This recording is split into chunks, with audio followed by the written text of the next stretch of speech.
Olá, meu nome é Camila Leão, sou estudante do curso de Nutrição na UNB e vou falar um pouquinho sobre proteínas, carboidratos e lipídios durante a prática de exercícios físicos. Vamos começar falando sobre a importância dos carboidratos na dieta de praticantes de atividade física. Formado por átomos de carbono, hidrogênio e oxigênio, eles são essenciais no fornecimento de energia, na manutenção da glicemia e na reposição muscular e lipídica do glicogênio. Por isso, a disponibilidade adequada desse macronutriente é fundamental para que se atinja um bom desempenho atlético. Nosso organismo estoca carboidratos de duas formas: glicogênio muscular, utilizado exclusivamente pelos tecidos musculares, e o glicogênio hepático, responsável por manter a glicemia do nosso sangue em níveis adequados e, consequentemente, suprir as necessidades do restante do corpo. Esses limitados estoques de carboidrato relacionam-se com o tempo no qual você é capaz de se exercitar. A falta de carboidrato faz com que o organismo passe a consumir glicogênio, estocados nos músculos, como fonte de energia. Essa depleção gradual das reservas corporais de glicogênio resulta num adiantamento do início da fadiga muscular, reduzindo o desempenho do exercício de curta duração, assim como as atividades em endurance. Além da queda do desempenho físico, pode ocorrer também desidratação, fraqueza, indisposição e hipoglicemia. A restrição do consumo de carboidratos na alimentação leva à perda de proteínas musculares e à cetose. Os carboidratos devem corresponder cerca de 50 a 60% do valor calórico total diário de pessoas normais. Já os atletas, como despendem muito mais de energia em suas atividades, devem ter sua distribuição de macronutriente alterada, o que significa de 60 a 70% da dieta deve ser composta de carboidratos. Além do consumo de carboidratos antes da prática de exercício físico, é importante digeri-los durante também, a fim de manter a glicemia sanguínea e fornecer energia suficiente para a realização de determinado exercício. Depois da prática, os carboidratos ingeridos repõem os estoques reduzidos de glicogênio e visam recuperar e garantir o ganho da massa muscular. No geral, as fontes boas de carboidrato são de origem vegetal, como batata, arroz, cereais de milho, mel, leite. O ideal é escolher aquele à base de glicose com alto índice glicêmico, já que promovem a reposição dos estoques de glicogênio de maneira muito mais rápida e eficiente, quando comparados com alimentos de baixo índice glicêmico. Agora falarei um pouquinho sobre as proteínas. As proteínas são fundamentais para o corpo humano, pois desempenham diversas funções importantes, como regulação fisiológica, regulação metabólica e regulação osmótica, estando, portanto, intimamente ligadas ao desempenho esportivo. Os músculos são constituídos basicamente por proteínas e o consumo adequado desse nutriente é de grande importância para a sua adequada formação e recuperação. Estruturalmente, as proteínas são compostas a partir de uma combinação de 20 aminoácidos. Esses estão em constante movimento no corpo, como uma reciclagem, em que ocorre a síntese e a degradação simultânea das proteínas, principalmente entre fígado, músculo e sangue. Esse processo é determinado de turnover proteico. Quando estamos realizando a atividade física, ocorre aumento no tamanho e rigidez do tecido muscular, o que causa grandes oscilações entre a síntese e degradação das proteínas. Adultos de tamanho médio possuem cerca de 12 a 14 kg de proteína. A maior quantidade localiza-se na massa dos músculos esqueléticos, aproximadamente 60%. Durante a digestão, as proteínas são hidrolisadas em seus aminoácidos para então serem absorvidas pelo intestino delgado.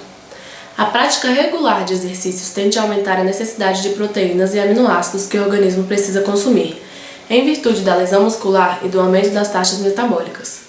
Além disso, as proteínas são o único macronutriente que pode ser convertido em carboidratos e lipídios.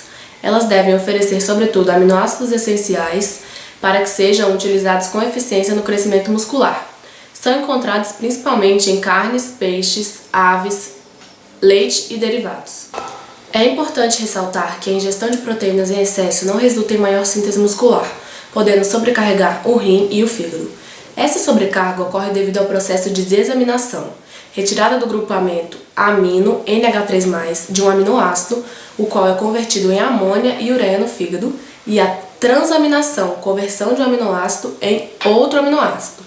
O consumo elevado de proteínas irá aumentar a frequência de ocorrência desses dois mecanismos, que ocorrem principalmente nos órgãos rim e no fígado. A dieta hiperproteica também pode aumentar o risco de desidratação, já que a ureia, produto do metabolismo das proteínas, estará em maior quantidade no sangue, sendo eliminada na via urinária e solubilizada em água. Com isso, tem uma maior quantidade de água perdida na urina.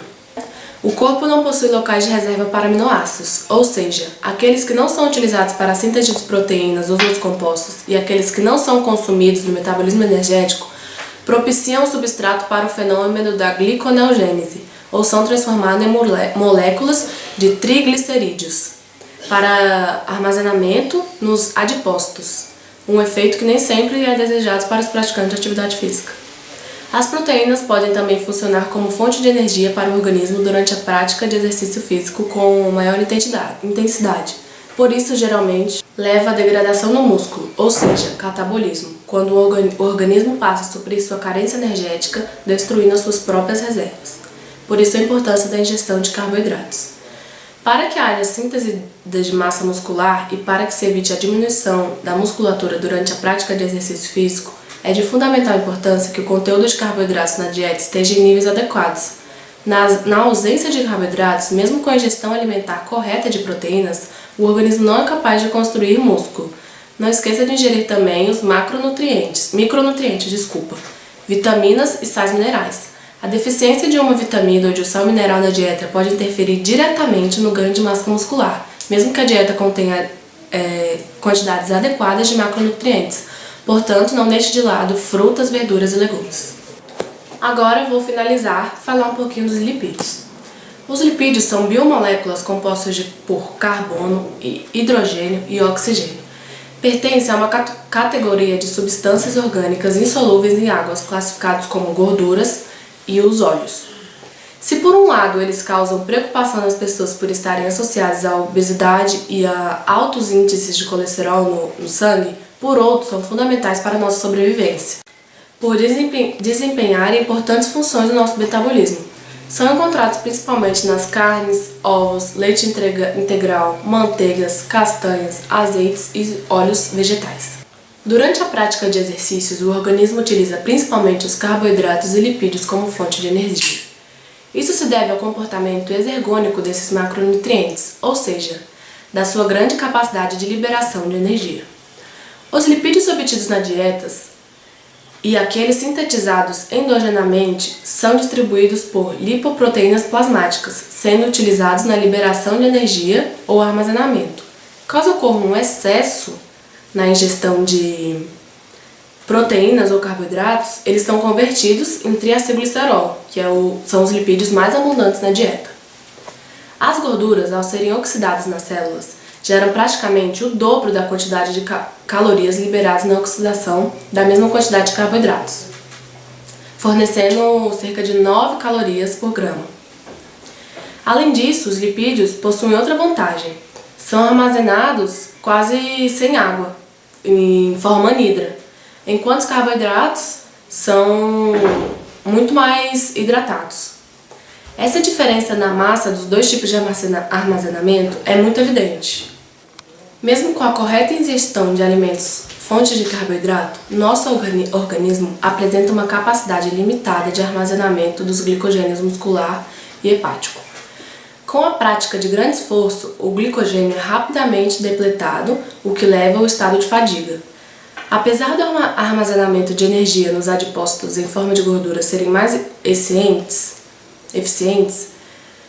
dispor da energia em forma de carboidratos também é importante, já que a quebra controlada de carboidratos serve para manter os níveis de glicose no sangue constantes, sendo a fonte de energia mais importante para atividades extremas e repetidas. A célula muscular, quando em falta de açúcar no sangue, redução dos níveis de insulina e com necessidade de obtenção de energia, faz o uso preferencialmente das próprias reservas de triglicerídeos. Fatores como duração, intensidade e adaptação do atleta ao esforço são fatores que variam a forma do uso dessa energia. Para que a produção dessa energia no organismo não fique comprometida durante o exercício de longa duração, o fornecimento de glicídios deve estar em níveis adequados. Os lipídios também funcionam como meio de transporte das vitaminas lipossolúveis, que são A, D, E, a vitamina K. Por isso, sua eliminação ou redução significativa da dieta pode resultar numa menor concentração dessas vitaminas no organismo. Porém, dietas com alto teor lipídico podem comprometer a capacidade oxidativa de carboidrato e ainda diminuir o teor de glicogênio muscular, além de aumentar os teores de colesterol ruim no sangue e o risco de doenças cardiovasculares, entre vários outros fatores. Vale lembrar que o exagero no consumo de carboidratos também deve ser evitado, na medida em que se sabe que esse macronutriente também são convertidos em lipídios pelo nosso metabolismo.